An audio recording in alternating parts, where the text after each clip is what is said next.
Okay, it is July 26th, 2025, and we're here with Jay Goins. And how do you spell your last name? Goins. Okay, and Jay, your first name? Just the initial. Jay, okay. Okay, and your tribal affiliation? I'm Cherokee from the Carolinas, but my people were from a indigenous farming village more east of Eastern Band community. So I'm not enrolled with Eastern Band Cherokees. Okay. And I guess I should be a little more gauged about my questions. They might have the question on there too. Okay. So how long have you been coming to Wiconi? This is my third Wiconi. Mm-hmm. And where do you live? Greenville, South Carolina. Wow, that's a long way to come. So did you know Richard Twiss? I did. Yeah. Do you have any good stories to tell about him? I have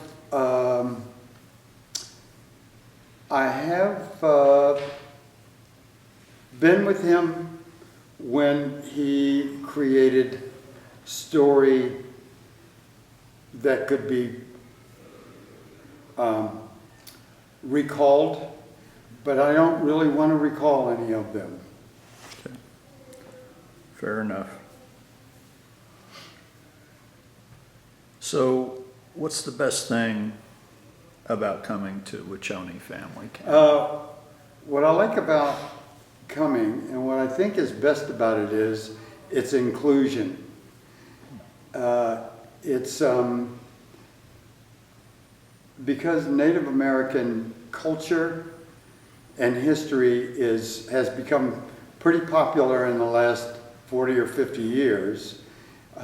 It's attractive to quite a few people, and the idea that cultural appropriation is diminishing in North American indigenous peoples' cultural value is, I think, real. But what Wiconi does is it turns cultural traditions and mores, even ceremonies, it turns those from being misused into an opportunity for someone to take advantage of Native American cultural values in the way that they are designed to be utilized and experienced. And so that means that we're just sharing something positive. So if you're not Native and you learn how to, say, conduct a talking circle in a full-on Native way with the right and appropriate outcomes in mind, it turns a group discussion into something that's far more informative and valuable than if you just get together and start chatting. But that's a native, I guess you could say, device for the purpose of making the most of conversation. That may be a little bit convoluted, but that's okay. That's a good answer.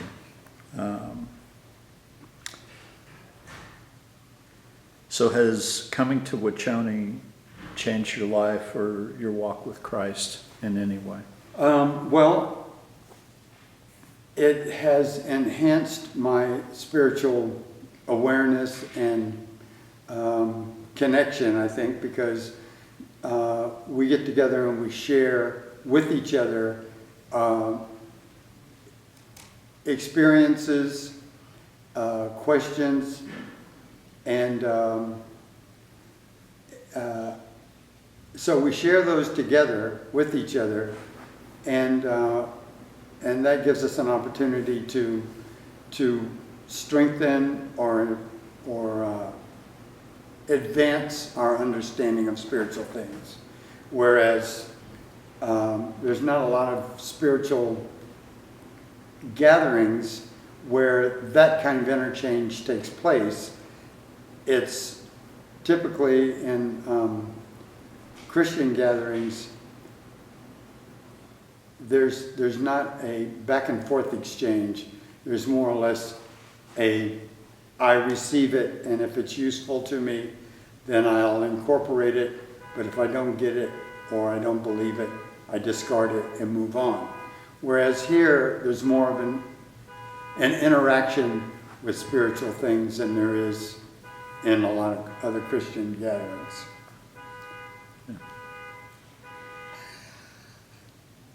Thank you. Timing is everything, man. So some of these are kind of along the same lines, but after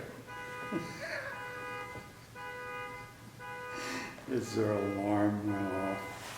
yeah, I thought they just caught it, turned it off. You really can't be too careful. Somebody might be out there in the parking lot and want to get that hoodie out of the back seat. You should make sure you lock your car with the alarm. Guys. There we Hurry go. up and ask me. All right.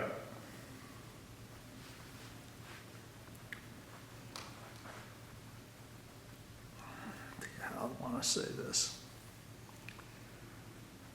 So has the time that you spent here at Wiconi, how's it impacted your thoughts and feelings and your sense of identity as a Native man and as a Christian?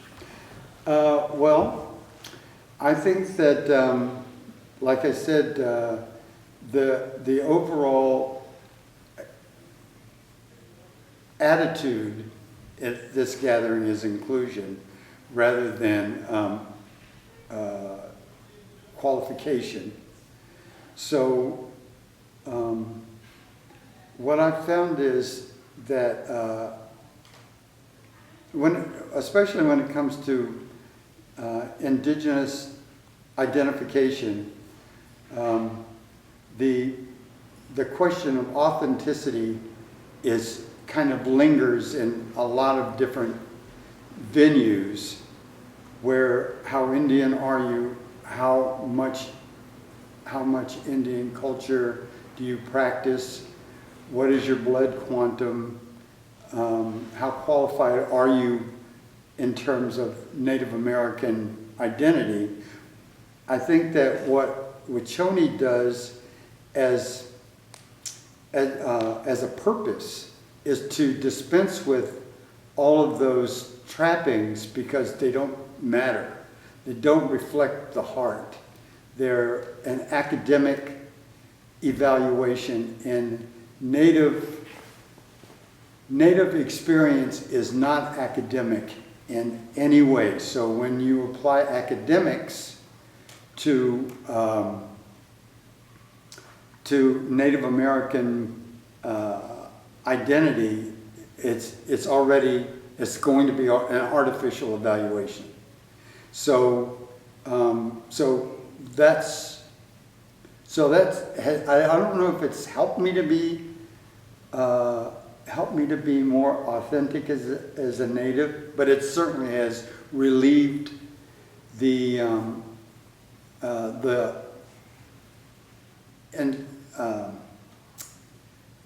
incessant lingering question as to what degree do you qualify.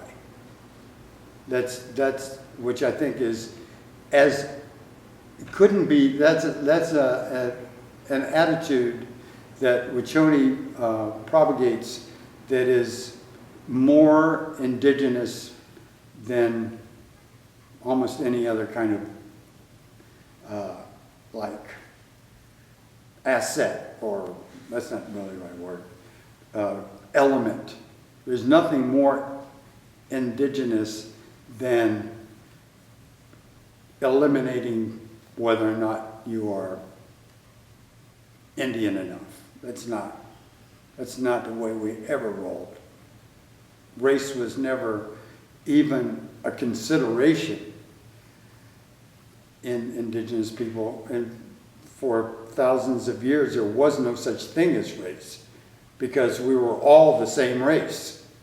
So those kinds of, how Indian are you? Well, it was just never, it was never a way to consider that, because everybody was 100% Indian, so it was like, it wasn't a concept that made any sense. Short question, long answer. No, that's a good answer. You know, that whole question about blood quantum and how Indian are you? I've been dealing with that for years. Of course. And in a lot of tribes, a lot of settings. And, you know, the other thing is full bloods, you know, and what's associated to the status of being full blood in both ways. And within the communities and outside of the communities. Mm-hmm. And I had an interesting interview with Bill Baker when he was principal chief of the Oklahoma Nation, Choctaw Nation in Oklahoma. And I asked him about full bloods. And I said, how do you feel about the circumstance with full bloods and the math? You know, because they're all either walked on or they're going to soon, and there will be no more. And how do you feel about that? And his answer was really interesting to me. He said, Gene, there hasn't been a full blood in my family in over 200 years. We're all just Cherokee. And I thought it was a great answer. Gene, I don't think there's a full-blood Indian south of the Canadian border. Yeah. I'm convinced there is no such thing. Mm-hmm. No matter what the documentation says, Yeah. it's impossible. Yeah, there's a lot of, well, it's what people do. They intermarry. They've been doing that forever. And my grandfather did it. And you can see it, you can look through the Dawes rolls. And when he was on the Dawes rolls, getting on, it wasn't a popular time to be native in Oklahoma. So how much of it's accurate, I don't know. But you can see where my great-grandfather, you know, where they married and where they were, you know, where there was non-natives in there. So yeah, it's really interesting to hear you say that, and your answer was fantastic. So this weekend, this year, what's your biggest takeaway from Wiconi 2025? Oh gosh, let's see. I don't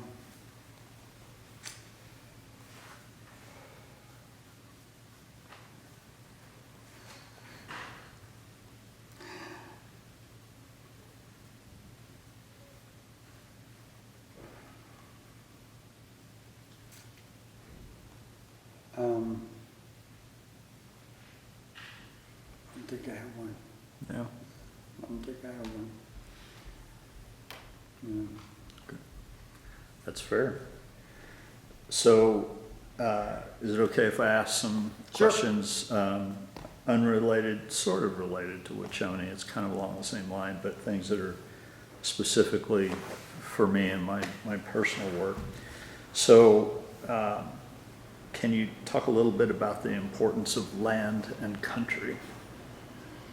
Yeah.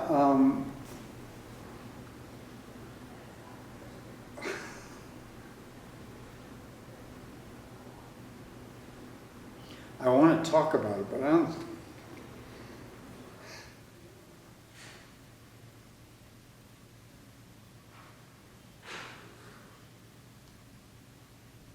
don't think I'll be able to respond in a continuous way. We may have to stop and take a few breaths along the way, but I'm happy to talk about it.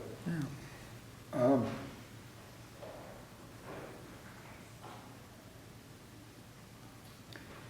I'm trying to think, I don't remember who it was that brought it up last night about Mother Earth. I guess it was maybe Vincent talked about it, but somebody did last night at the meeting. And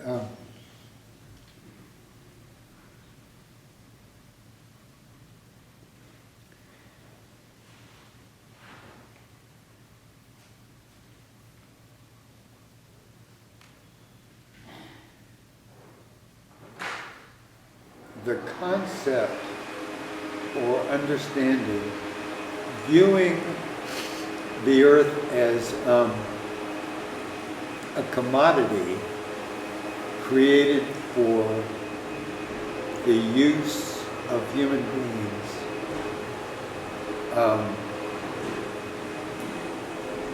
to me is from my viewpoint, my understanding is as atrocious as thinking that there's a evil people group that needs to be wiped out, genocide. It's like, okay, this particular group is evil, and the human race would be better without it. It's that kind of atrocity.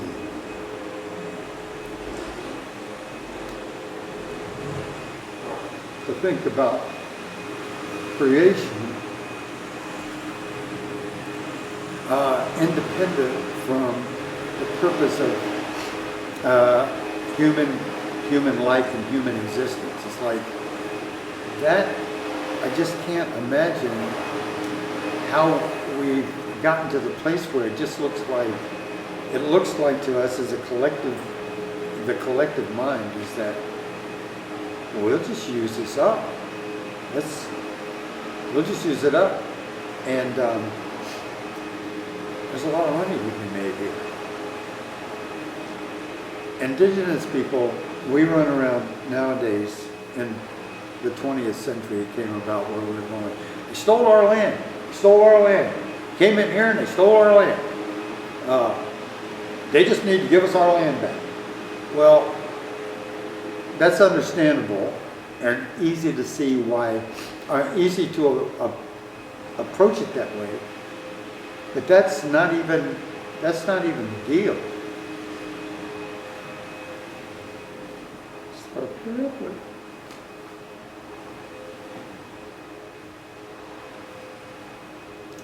The land is not ours. It's our family. It's our mom. Our brothers, sisters, cousins, aunts, uncles.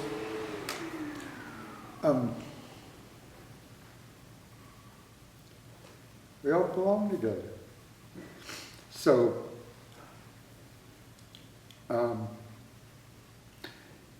deciding to pump all the oil out, turn it into gasoline or Walmart bags or whatever it's good for, and then transform that into financial benefit. It's like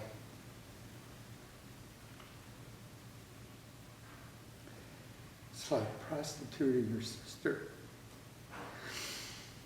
So, I'm usually a little better at this. That's fine. But I wish I could speak about it with passion. But that's the best I can do with it right now. I think that was pretty passionate. I'll close this door here real quick. We're getting car alarms, vacuum cleaners. I know.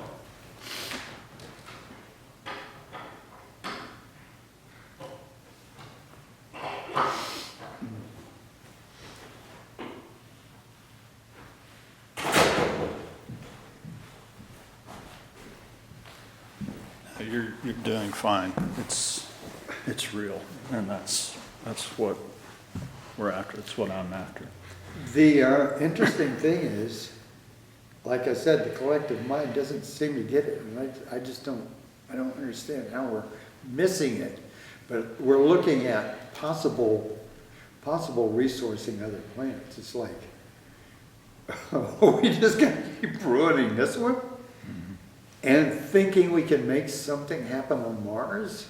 I mean, it's like, are these 4-year-olds that's in charge, or are these actually people, grown-ups, that are thinking along those lines? Well, it's obvious that we're using it up and we're destroying it, and nothing's going to be able to sustain life cycle by the time we get finished with it. But we don't seem to be too concerned about that, and I don't know if it's got to do with the rapture, or we just don't know how to stop ourselves. I'm not really sure which one it is, but it's not making any sense to me at all. That's a very good question. I didn't even think about it that way. Whether it has to do with the rapture or, yeah. Yeah, I don't know. It doesn't make sense, but, No. yeah. Okay. So why does language matter? Oh, our indigenous language? Yeah. Indigenous language matters because it is kind of like what I was talking about before. It's like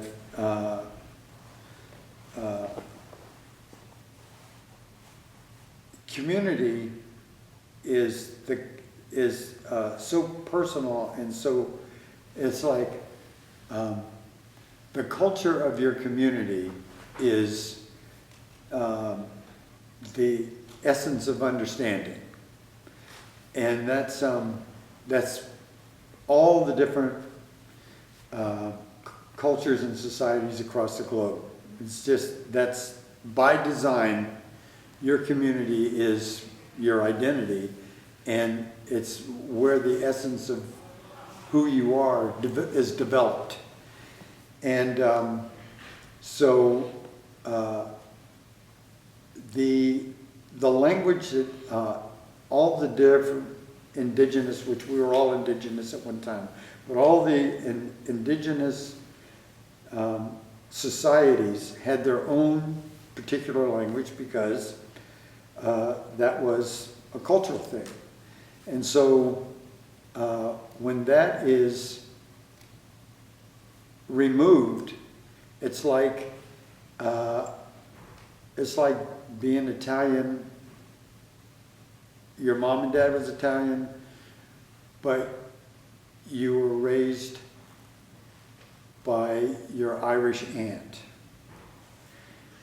And if you're 100% Italian and you do not understand, because it's been lost to you, the value of Italian food, then you are missing a point, an intricate piece of the puzzle. Piece of your identity is not available to you.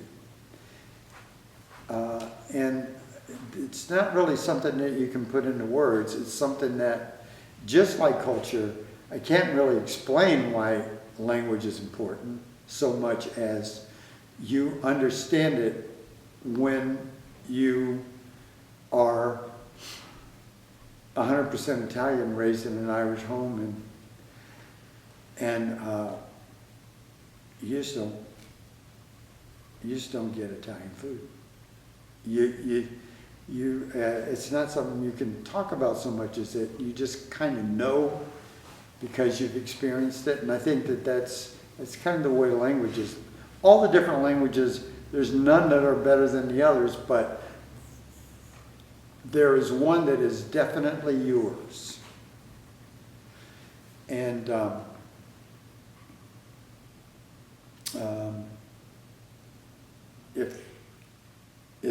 if your language is not available to you, then there's a piece that's missing. And how do you feel about the idea of somebody trying to take that away from you? I think that it's, I think that I kind of understand how that happened to North American natives. I mean, I get that, because at the time that was all taking place, for us, we were enemies of the state. And so it was a way of conquering, a form of conquering the enemy. Okay. I mean, it was a deliberate effort to dismantle any kind of viable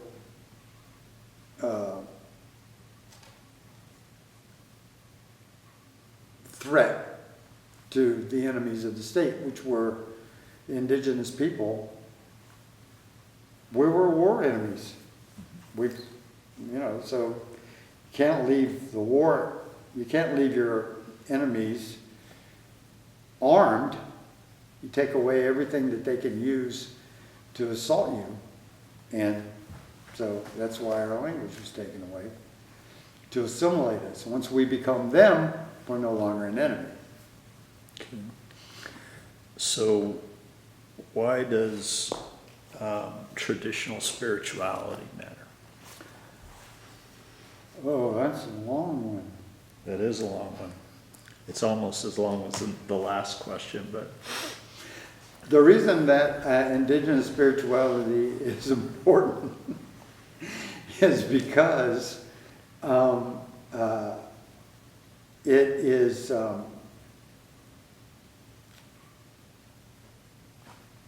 an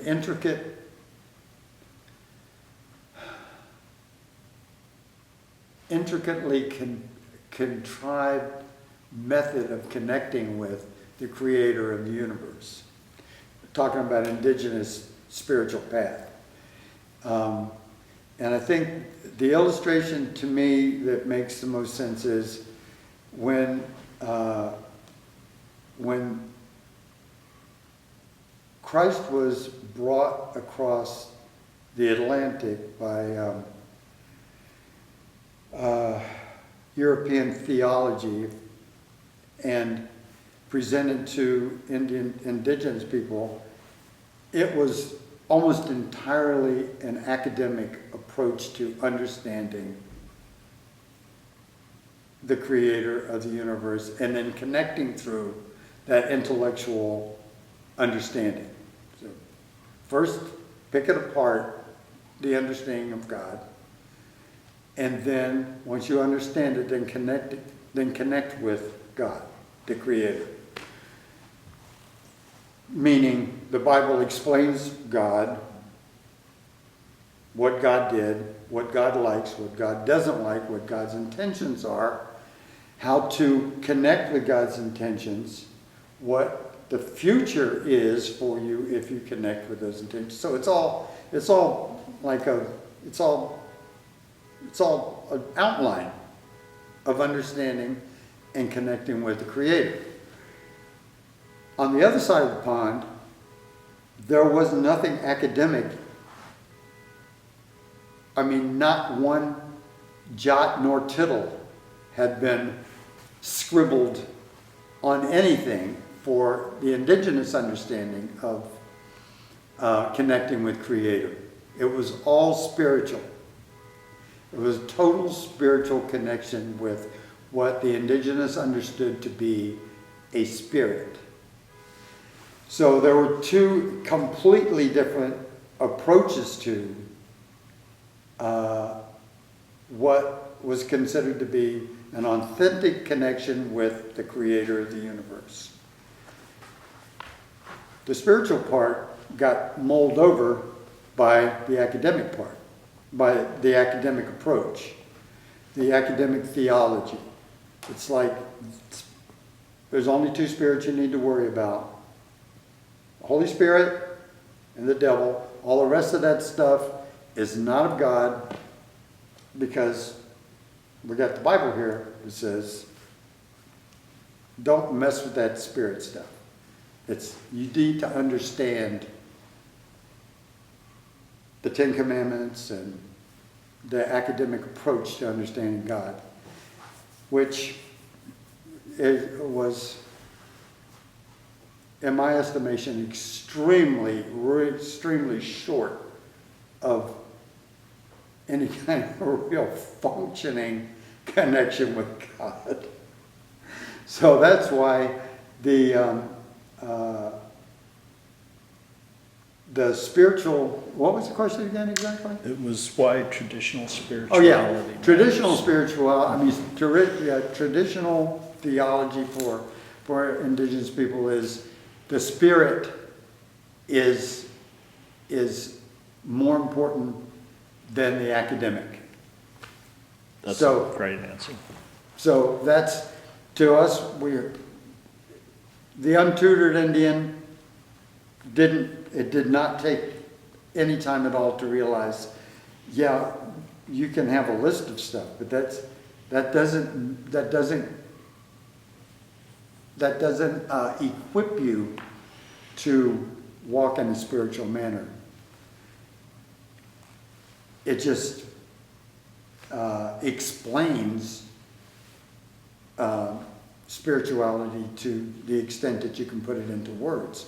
Whereas walking in a spiritual manner, you don't need an explanation, you just need the ability to do it, and it happens.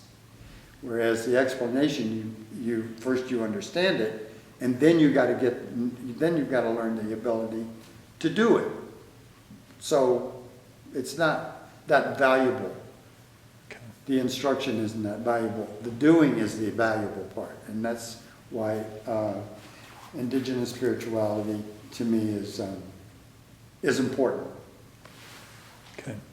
So we know that in the world today, and it almost doesn't really matter what part of the world that you're in, there is in many ways a divide between indigenous people and non-indigenous people for a number of reasons.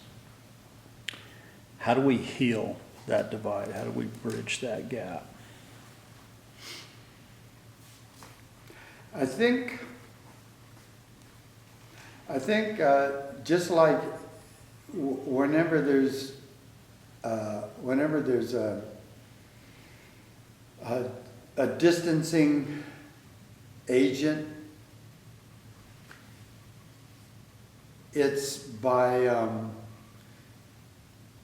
eliminating that through understanding. So I think communication from both sides will melt the distance in between. I think that if let's just take the spiritual approach to connecting with God. If the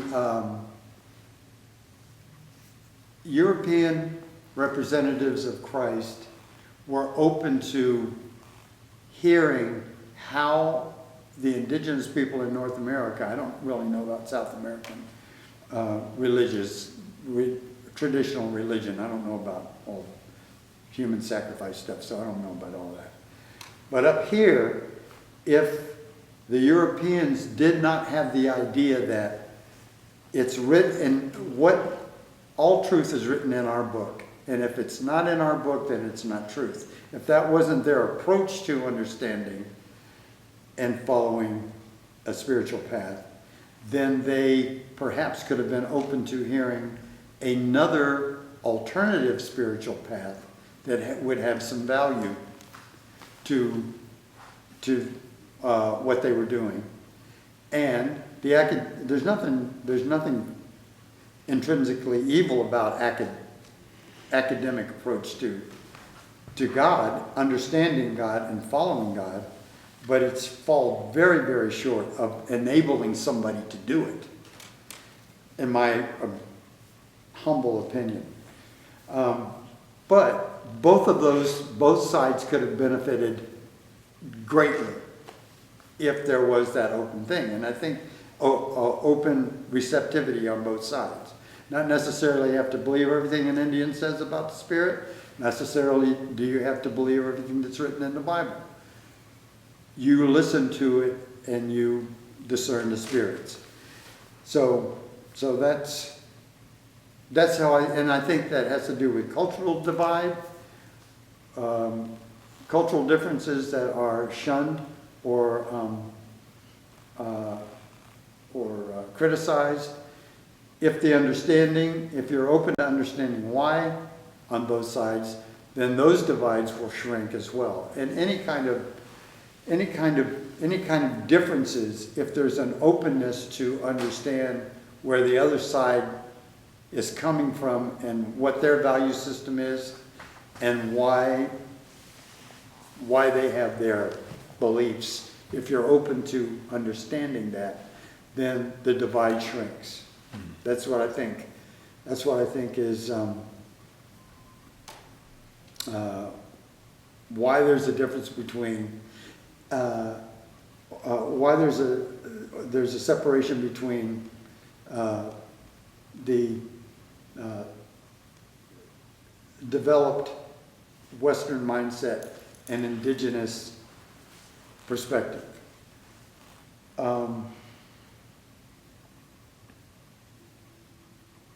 And here's the thing. I think that what has maintained that separation more than anything else is the concept that indigenous people are underdeveloped and primitive.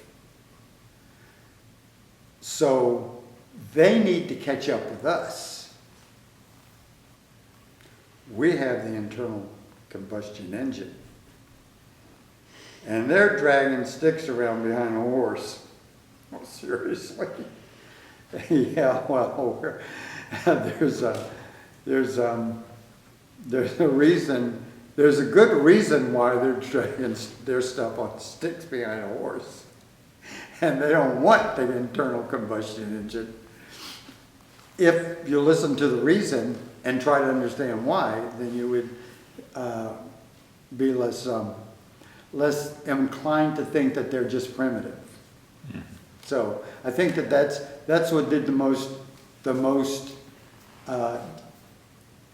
for establishing. There's only one side that's got much in the way of value, and the other side doesn't. It's the fact that they're not even developed. I mean, that was us 300,000 years ago. So. Yeah. So I think that's the deal. Okay. All right. So that helps. I appreciate you making time to